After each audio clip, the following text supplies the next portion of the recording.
Good day, everyone. Our lesson for today is all about solving absolute value inequalities, weight graphing, including definition, properties, and sample problems. But before that, don't forget to subscribe and share this video to your classmates and friends. And hit the notification bell for more updates. Also, you can find different subjects in this YouTube channel. Just select the playlist section. And finally, please don't skip the ads in this video. Thanks! And now let's proceed to our main topic for today, which is all about solving absolute value inequalities with graphing. So solving an absolute value inequality. Step 1, rewrite the inequality as a conjunction or disjunction. If you have a less than or equal, you are working with a conjunction or an and statement. Remember less than. So done in.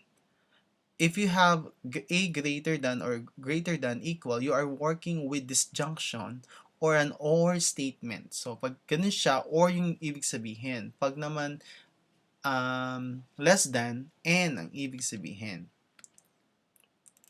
Step 2. In the second equation, you must negate the right-hand side and reverse the direction of the inequality sign. So, dun sa second equation, kung greater than siya, magiging less than siya.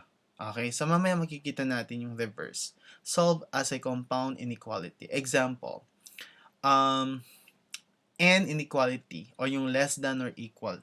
For x minus 9, our absolute value of 4x minus 9 is less than or equal to 21, and that becomes an n problem. So for the positive, that is 4x minus 9 less than or equal 21, and that's positive 9 for both sides. So i-add natin ng plus 9 both sides para ma-cancel si negative 9, or just simply ililipat na lang si negative 9 para maging positive 9, and then we will add i-add natin. So, makakancel na to. Wait lang. Ayan. So, 21 plus 9 is 30. So, 4x less than or equal to 30, divide both side by 4. Kakancel na natin to. 30 divided by 4 is 7.5. For the next one, negative, since nag-iba, ito yung reverse na sinasabi. So, since nag-iba tayo ng sign for 21 naging negative, etong less than or equal magiging greater than or equal siya. So, kukunin natin yung parang reciprocal niya. So, we have negative 9 or yung reverse pala, I'm sorry. So, again, ililipat natin siya magiging positive 9 or just simply add 9. Ito yung tinatawag nating addition property of equality. So, ika-cancel natin yan kasi 0 yan. Negative 21 plus 9 is equal to negative 12. Divide both side by 4. Ang answer natin ay negative 3. So, x is less than or equal to negative 3 and greater than. And x is less than or equal to 7.5. So, paano siya i-graph ngayon? So, let's say meron tayong negative 3. Tapos, meron siyang shaded part or solid part kasi meron siyang equal sign, di ba, sa baba. And then, for the other one, 7.5 naman, meron siyang equal sign din. So, papunta doon, yung sa 7.5, no? Ayun. Then, papunta naman dito yung sa, ito yung tignan natin yung arrow, yan, papunta dyan. So, ibig sabihin, merong line dyan. Okay? So, yan. Magagawa tayo. So, yun yung linya sa pagitan ng x less than or equal to 7.5 and x greater than or equal to negative 3. Okay, bago tayo lumipat, pwede nating isulat yung equation na ganito. X, sabi niya, is greater than or equal to negative 3. Yan. But less than or equal to 7.5. Pwede siyang, yung equation na yan, ito yung equivalent niya sa graph. No? Kinuha natin ito at saka ito. Okay? Yung x, di ba, nakatapat sa kanya yung ito. So, kaya ito siya. Yan. Baka nagtaka kayo. Bakit nag-iba siya? Okay? Okay. This is or statement. No? Greater. This is another example. So, as you can see, this is greater. So, 2x plus 1 or 7, sabi niya. So, okay. So, we will do the, again, the opposite for this one. So, we have 7 and negative 7. And then, okay. So, mag-iiba rin tayo ng ng symbol for inequality. From greater, magiging less than din siya. Katulad ng ginawa natin kanina. Then, minus 1 natin to, or just simply transpose 1 to make it negative 1. So, we have 7 minus 1 is 6, and the answer is x is greater than 3. On the other hand, we have this one. So, 2x less than negative 8, that's equal to x less than negative 4. So, to graph this one, ayan siya. Since wala siyang equal sign, so open yung ating mga dot. No? Open sila. Yung negative 4, kung titignan natin, that's less than. So, papunta siya dito. Ito yung arrow niya. Titignan, papunta siya doon. Dito naman sa 3, going to the right siya. Kasi yung arrow niya, going to the right. That's greater than. 3 greater than. 3 pataas, in short. Okay? X is greater than 3. So, 3, dito siya, mas mataas siya sa 3. So, papunta siya doon sa right side. Okay? Another example, solve for the following. We have the absolute value of x minus 4 less than 3 and graph the solution. And the absolute value of 2x plus 3 minus 3, 2x plus 1 minus 3 less than, greater than or equal to 6 and graph the solution. So for the first one, we have, okay, get the opposite or the reverse, I mean. So we have x minus 4 less than 3 and x minus 4 less than 3.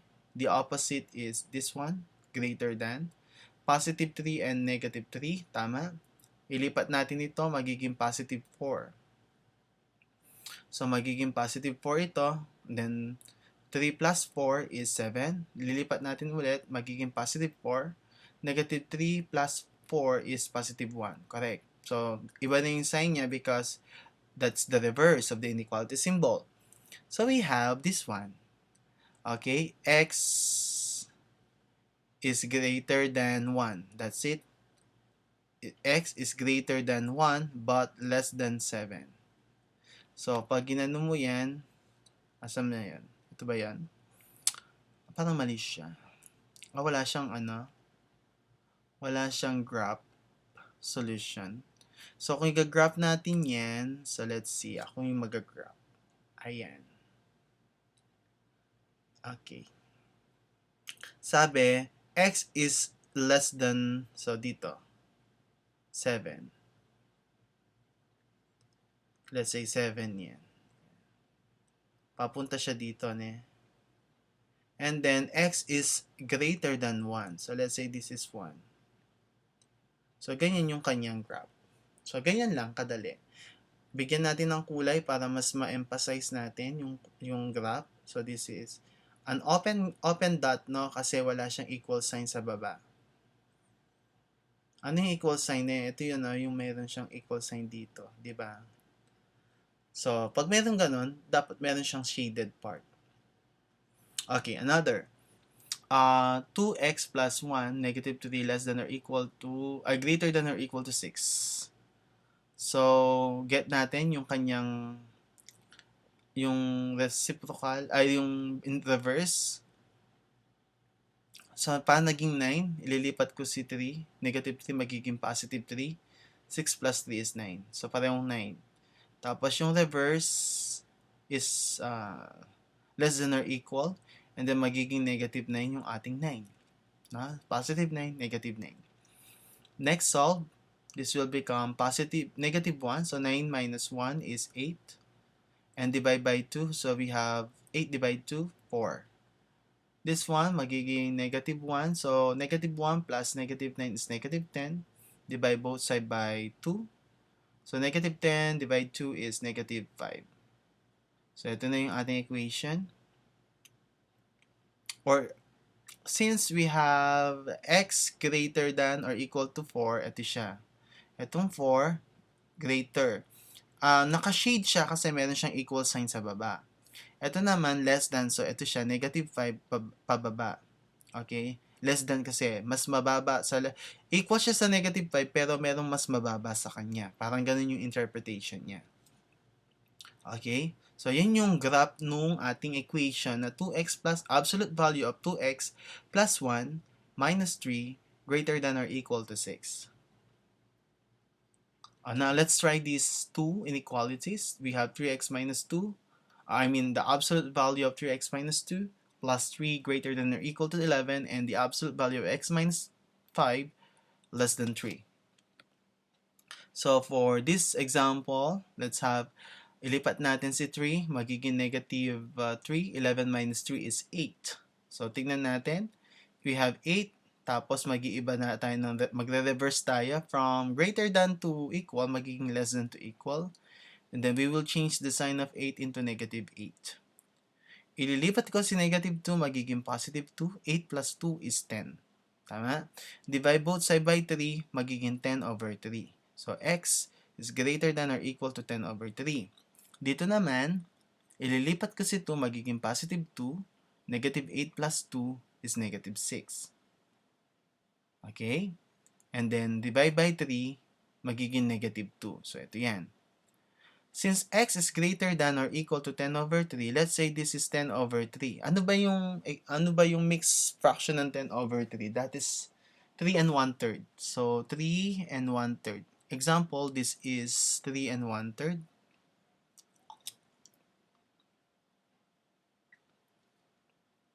1 over 3. Since meron siyang equal sign, so naka-shade, and then yung symbol natin is greater, so papunta siya, greater sabi niya. So going there. Ito, less than. Pero may shade siya kasi may equal siya. So negative 2 less than. Okay? Next, another, ito naman. Ito, less than yung ano natin. So n. So x minus 5, n, 3. So again, kunin natin yung reciprocal, or reverse, I mean. So, we have less than 3. Dito naman, greater than negative 3. Okay, magiging negative yung 3 natin. So, ililipat ko yung negative 5, magiging positive 5. So, 3 plus 5 is 8. So, ito rin, magiging positive 5. So, negative 3 plus 5 is positive 2.